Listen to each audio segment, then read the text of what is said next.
plage avec Claude Rajotte, édition Vendre de trottoir. Sandra, c'est ça? Hello, Denis. Ça va bien? Oui. Elvis Costello? Elvis Costello, un nouveau micro-sillon, Mighty Like a Rose. Il était d'ailleurs à Saturday Night Live samedi dernier. Nous en donnons un avant-goût. C'était assez intéressant. Il avait son nouveau look. D'ailleurs, il y a une casquette un peu comme notre réalisatrice Marie-Josée. Tu regarderas voir. Ah ouais? Et puis, moi, je suis pas le fan numéro 1 d'Elvis Costello, mais je reconnais qu'il a du talent. Tout comme j'ai pas mal toujours détesté Bob Dylan, mais je sais qu'il y a du génie en quelque part. C'est un maître au niveau des arrangements qu'Elvis Costello, également un maître parolier. Et il a à peu près tout ce que j'apprécie d'un auteur-compositeur, c'est-à-dire qu'il se fout des modes. Également, il y a beaucoup de variété dans sa carrière. Il est ouvert d'esprit. Et il y a plus d'une vingtaine de musiciens sur son micro-sillon, un peu les mêmes qu'on retrouvait quelques-uns de son micro-sillon précédent. Donc, il y a Nick Lowe, c'est-à-dire aussi Ben Tench du groupe de Tom Petty.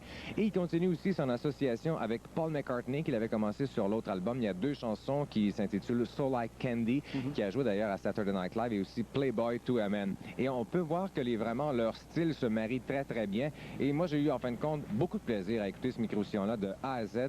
Il y a 15 chansons en tout, et il sait nous faire embarquer dans la route musicale qu'il emprunte. On regarde un extrait, ou plutôt, on écoute un petit extrait de The Other Side of Summer. The sun struggles up another beautiful day, and I felt glad in my own suspicious way. Yeah, despite the contradiction and confusion, felt tragic without reason. There's malice in this magic in every street. Et il y a 14 chansons et non 15. Bien sûr. OK, voici maintenant les flashs. Projet intéressant ici de Marie-Denise Pelletier, qui a pigé dans le répertoire québécois et interprète plusieurs de nos petits bijoux. Pelletier chante Diane Dufresne, Louise Forestier, Gilles Vigneault, Jean-Pierre Ferland, Robert Charlebois. En tout, 10 versions. Avec toute la grosse machine publicitaire entourant la carrière de Paul Abdul et un choix de compositions aussi varié que des chansons de Prince, John Hyatt et ses propres auteurs, aucun doute, Spellbound vendra au troc. Musique Plus diffuse régulièrement le clip Highway 5 du groupe The Blessing. Peut-être l'avez-vous remarqué. Si oui, vous aimerez sans doute leur disque extrêmement bien réalisé. Leur style ne fracasse aucune frontière, mais dans le genre, c'est très bien fait. Voici une découverte fort intéressante, le groupe School of Fish, qui plaira aux amateurs de rock simple et efficace. Je dirais même que dans le style, ça frôle quasiment la perfection. Pour les voir en chair et en os, rendez-vous au Faubourg électrique samedi soir. Sur leur avant-dernier disque, The Alarm avait complètement perdu leur naturel à cause du réalisateur Tony Visconti. Le groupe provient donc au naturel avec Rock, qu'ils ont réalisé eux-mêmes. Quoique meilleurs, ils ont déjà fait mieux dans le passé. Il y a 5 ans, Fishbone fut un pionnier de l'amalgame funk, rock, metal, soul, mais depuis, Living Colour a pris la relève et l'élève a dépassé le maître. Pour passer, ce style a besoin d'une excellente réalisation, et c'est le problème numéro 1 du groupe.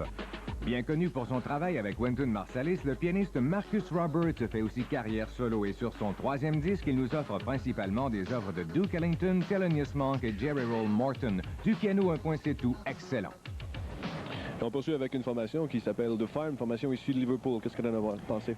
Oui, j'avais déjà dit même qu'il était de Manchester parce qu'il avait été comme embarqué dans le paquet, mais là, non, ils sont de Liverpool. C'est leur premier album qui s'appelle Spartacus. C'est un groupe qui existe depuis le début des années 80. T'en avais-tu déjà entendu parler? Pas vraiment. Non, pas beaucoup. Et à l'époque, il y avait un genre musical dont l'énergie était centrale autour des Clash, de Madness, également du groupe de Jam. Et à cause de plusieurs changements de musiciens, ils ont même un batteur qui est décédé malheureusement, mais leur son aujourd'hui se rapproche beaucoup de celui des Happy Mondays, mais on retrouve quand même un petit fond de Clash. Ça, c'est mon avis. Okay. Et aussi, ça m'a pris comme du temps avant d'embarquer dans leur musique parce que je recevais leur maxi en importation, mais j'ai jamais vraiment embarqué jusqu'au moment où j'écoute le micro-sillon. Ce sont toutes des chansons originales. Et bref, c'est une excellente musique pop, très entraînante, qui est vraiment idéale pour l'été, pour vos parties, si vous aimez la musique contemporaine. Malheureusement, il ne faut surtout pas compter sur les radios nord-américaines commerciales pour jouer cette musique-là. Pourtant, c'est de la musique pop et ça pognerait sûr et certain. Moi, je trouve ça excellent. On n'a pas de clip, malheureusement, mais on a un extrait sonore de Hearts and Minds et c'est très, très bon. Écoutez ça.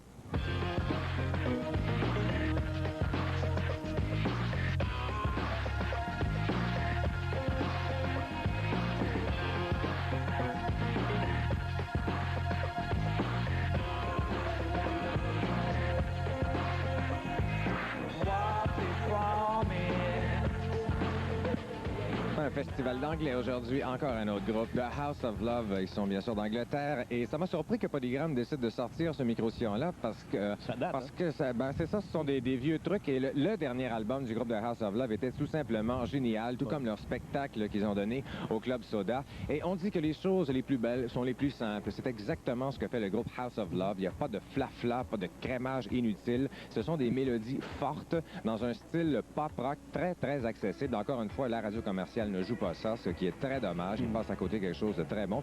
Et j'espère qu'un jour, leur talent sera reconnu en Amérique du Nord. Et c'est justement, ce sont des chansons, c'est le leader du groupe, Guy Chadwick, qui n'était pas trop fier de certaines chansons, mais il les a réécoutées. Il s'est dit, écoute, non, ils sont pas si pires que ça. Donc, il a refait des voix, il a remixé certaines chansons qui ont toutes été enregistrées en 88-89.